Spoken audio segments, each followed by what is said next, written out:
چھوٹا سا واقعہ امام رضا سے منسوب یہ رب دے رہا ہوں تاکہ انسان کا دل بھی تھوڑا نرم ہو جائے۔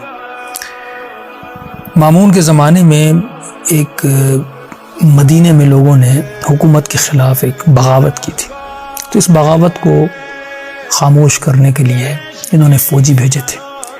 تو ایک فوجی تھا جس کا نام تھا جلودی، مدینے میں ہوئے، انہوں نے بغاوت کو توڑا اور لوگوں کو بہت مارا وہاں پہ، اور جب یہ جیت گئے، غالب آ گئے مدینے کے شہر میں، تو انہوں نے لوگوں کے گھروں کو لوٹنا شروع کیا۔ فرماتے ہیں گھر گھر جاتے تھے، لوٹتے تھے، تو آخر میں یہ بنی ہاشم کے محلے میں گئے اور وہاں پر انہوں نے لوٹنا شروع کیا۔ وہ بنی ہاشم کی عورتیں جنہوں نے کبھی کسی نامحرم نے ان خواتین کو نہیں دیکھا، عفیف محجبہ خواتین، تو یہ ساری خواتین امام رضا کے گھر میں جمع ہو گئی۔ تو یہ ملعون جیسے وارد امام نے روک لیا۔ امام نے کہا کہاں جا رہے ہو؟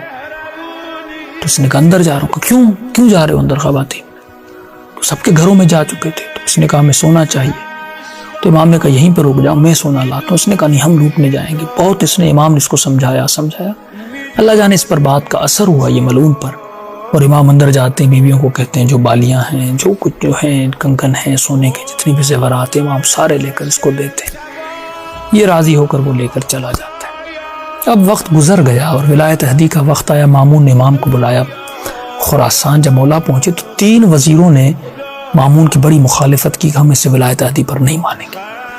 بڑے سرکش تھے اور بغاوت ہونے لگی، تو مامون نے تینوں کو جیل میں ڈال دیا، اور جب امام کو ولی عہد بنا دیا تو مولا ان کے ساتھ بیٹھے تھے، اور اس نے ان تینوں وزیروں کو پہلے کو بلایا، اس کو کہا کہ یہ میرے ولی عہد مانو گے کہ نہیں مانو گے؟ اس نے کہا مرتے دم تک مر بھی جاؤں میں اس کو نہیں مانوں گا۔ مامون نے حکم دیا اس کو مار دو۔ دوسرے کو بلایا، اس نے بھی کہا میں مرتے دم مر جاؤں گا، نہیں مانوں گا۔ تیسرے کو جب بلایا تو یہ تیسرا جلودی تھا، تو یہ جیسے آیا تو امام رضا علیہ السلام نے مامون کے کان میں کچھ کہنا شروع کر دیا، تو امام نے فرمایا اس سے بخش دو۔ دیکھیے امام یہاں پر اشارہ کر رہے ہیں کہ کون سا کام اہل بیت علیہ السلام کی نظر میں مہم ہے۔ امام کی نظر میں سونا مہم نہیں تھا، امام کی نظر میں کون سا مہم ہے کہ اس نے ہماری عورتوں کے اندر نہیں گیا تھا، یعنی عفت کو اس نے نہیں توڑا تھا، اس نے میری بات کو مانا تھا۔ سونا چلا گیا تو کیا ہوا، لیکن کم از کم عفت و آبرو بچی، اس نے یہ میری بات مانی، اس کی وجہ سے اسے چھوڑ دو، یہ قیامت میں پوچھا جائے گا۔ تو مامون نے کہا کیوں چھوڑو؟ امام نے کہا یہ آیا تھا لوٹنے، میں نے اسے منع کیا تھا، اس نے میری اتنی بات مانی تھی کہ اندر خواتین میں نہیں گیا تھا۔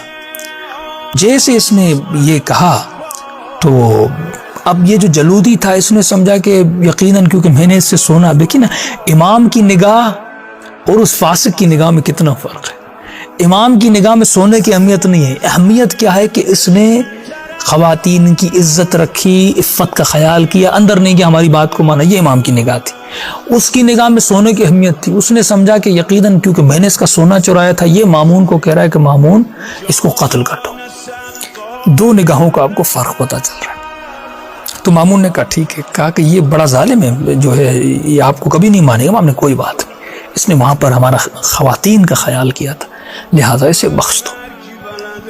اب اس نے کہا کہ مامون تجھے اللہ کی عزت اور عظمت کی قسم ہے، اس جلودی نے مامون کو کہا کہ اس شخص کی بات کو مت مان، یہ جو تمہیں کانوں میں کہہ رہا ہے اس کی ایک بات کو۔ اب یہ سمجھ رہا تھا کہ مولا سونے کی وجہ سے کہیں گے اسے مار دو، یہ میرا اتنا سونا چرا کے لے گا، لیکن نہیں، امام کی نظر میں اہمیت کس چیز کی ہے؟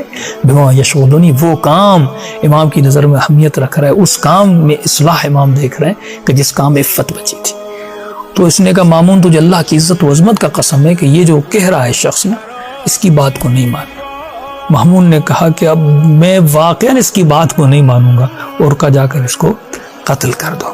تو عزیزان محترم، انسان کہہ سکتا ہے اپنے امام سے کہ مولا رضا علیہ السلام یہ دشمن تھا، لیکن اس نے آپ کی ایک بات مانی تھی، اس کی وجہ سے آپ نے اس کو بخش دیا۔